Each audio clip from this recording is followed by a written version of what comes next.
The Google Pixel 8 Pro is a satisfying showcase for how artificial intelligence is being leveraged in a greater way in our phones, with a smarter, more human-sounding Google Assistant at the helm. Even with a $100 price hike over its predecessor, the Pixel 8 Pro stands out thanks to these AI improvements. After spending more time with the Pixel 8 Pro's new temperature sensor, the more I realize it's not as practical to use as other implementations I have seen. The sensor's positioned on the back of the phone just underneath the camera's LED flash. You would think it'd be used to measure your body temperature, which it should do later since Google is seeking out FDA clearance for that purpose. At the moment though, the Pixel 8 Pro's new sensor is meant to measure the surface temperature of the objects. While there are logical reasons to do this, such as knowing if the ground's too hot for your four-legged friends to walk on, I think I'd rely more on common sense for that. Nevertheless, you need to keep the sensor about 2 inches away from what you are measuring. However, you will also need to select what type of material you are trying to measure through the thermometer app, which I suppose is necessary to get a more accurate result. I just can't see the practicality of this, especially when there are laser temperature guns and thermal cameras that could effectively do the same things from the further distances. Take, for instance, phones that have built-in thermal cameras which can measure heat signature from faraway distance. I just don't understand Google's logic behind the temperature sensor, which ultimately feels more like a novel addition than a necessary tool. One of the biggest shortcomings about the Pixel 7 Pro was its display. It simply wasn't as bright as other flagship phone screens. Fortunately, Google's looking to change that with the 6.7-inch 1344 by 2992 Super Actual display of the Pixel 8 Pro, which is rated to reach 1600 nits with HDR brightness and 2400 nits peak brightness. Google's confident about the improvements of its new display, and our benchmark testing reveals it's one of the biggest around. Reaching a peak brightness output of 1526 nits, it nearly matches the iPhone 15 Pro Max's peak output of 1550 nits. Compared to the Pixel 7 Pro pitiful 927 nits of brightness produced in our testing, the Pixel 8 Pro panel blows its predecessor away. I saw this firsthand when I took the two devices outside to watch a movie trailer, with the Super Actual display being substantially brighter and easier to see. It also helps the Pixel 8 Pro's 120Hz refresh rate gives it that battery smooth look while scrolling through websites and across the interface. The refresh rate scales from 1 to 120Hz, which should help save on battery life. I was skeptical at first, but I have to admit it's a relief that Google improved the display for this new phone. This is where it gets exciting for the Pixel 8 Pro, which further differentiates itself from the standard Pixel 8.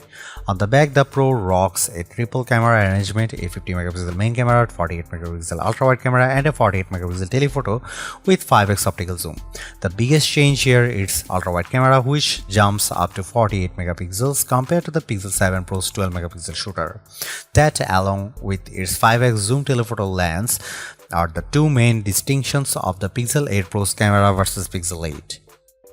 Of course, this would have been a prime opportunity for Google to extend the range of its telephoto camera, but it's been left to the same 5x telephoto range as it's the Pixel 7 Pro.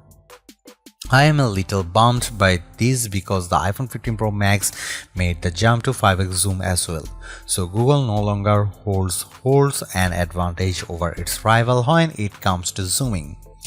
As you could expect, everything about the cameras on the Google Pixel 8 Pro are better, with Google claiming improved low-light photography, sharper selfies, and its best zoom yet. The main camera proves that with this shot of Bethesda Terrace in Central Park, details are plentiful while dynamic range is handled well between the shadows in the trees and the brighter spots where the light's hitting them. Compared to the iPhone 15 Pro Max, I also like how the Pixel 8 Pro image has a higher contrast. Check out the details.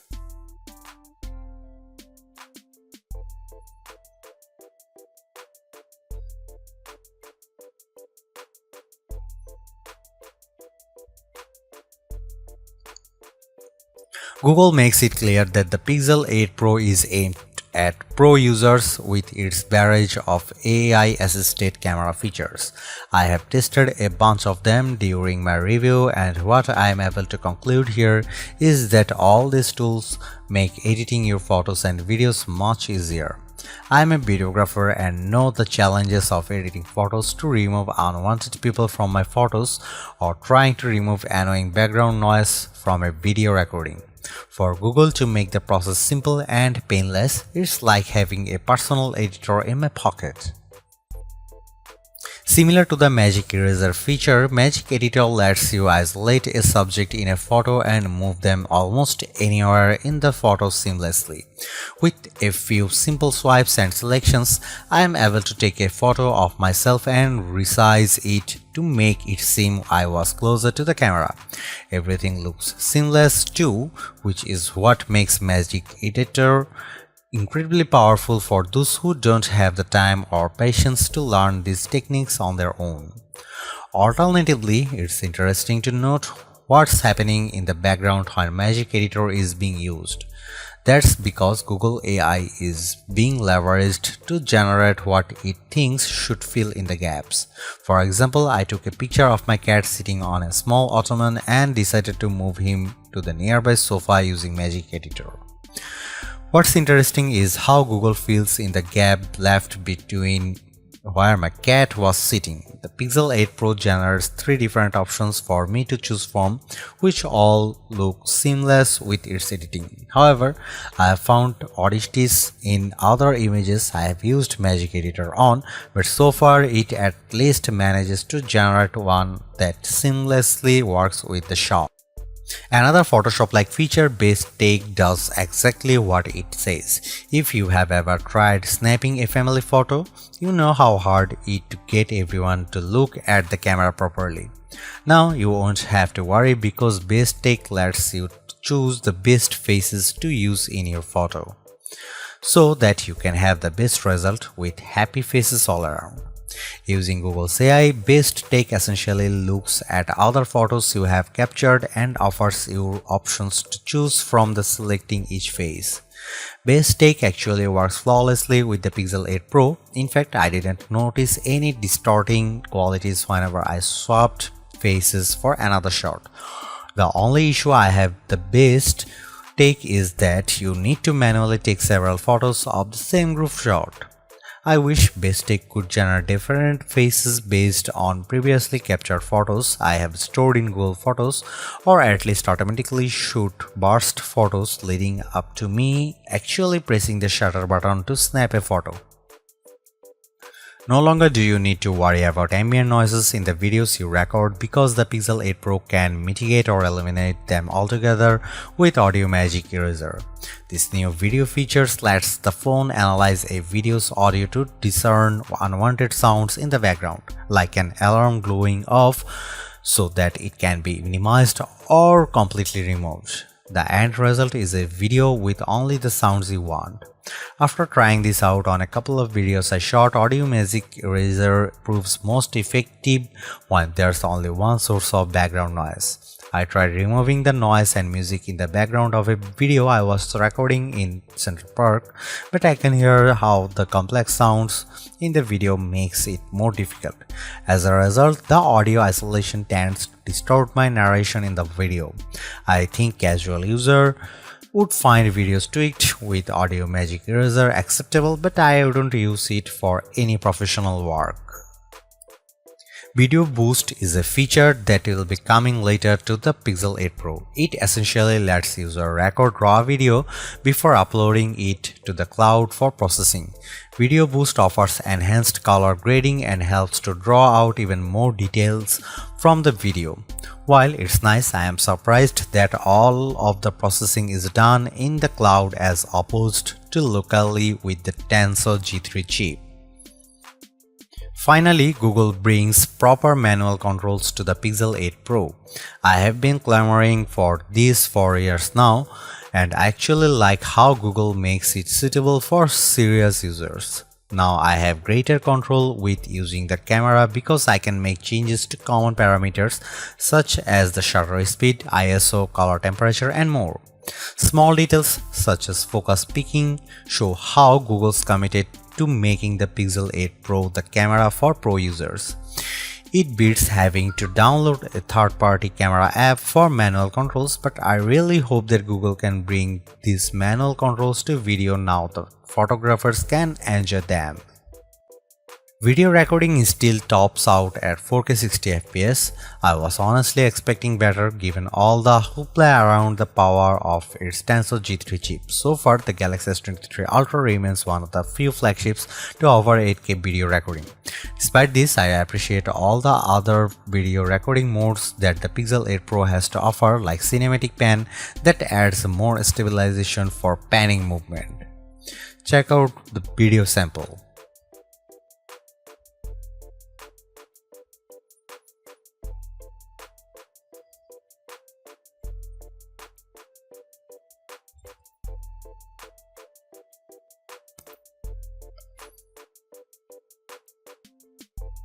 I can't stop focusing on how the Pixel 8 Pro is one of the smartest phones I have ever came across. For once, I can confidently say that it's the assistant I need to make my workflow more efficient and streamlined.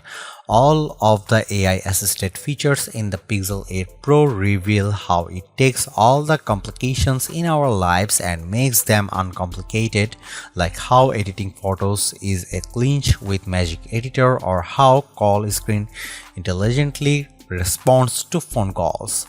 Even better, I am satisfied knowing that the Pixel 8 Pro improves on every aspect over last year's disappointing Pixel 7 Pro. This new Pixel is a far stronger contender in our best phones list, but it's hard to overlook how the competition still beats it in a critical areas such as performance, battery life, and cameras. Honestly, all of those areas have improved here, but the competition still does it better. But at the same time, it's impossible to dismiss how the Pixel lineup continues to undercut the competition in price. You will save a couple $100 by choosing the Pixel 8 Pro over its closest competitors. So in that regard, it offers all the value I had wanted to find in a flagship phone. Really, you won't be disappointed by the phone, especially when it's the only phone that I can confidently count on to answer phone calls for me where I can't.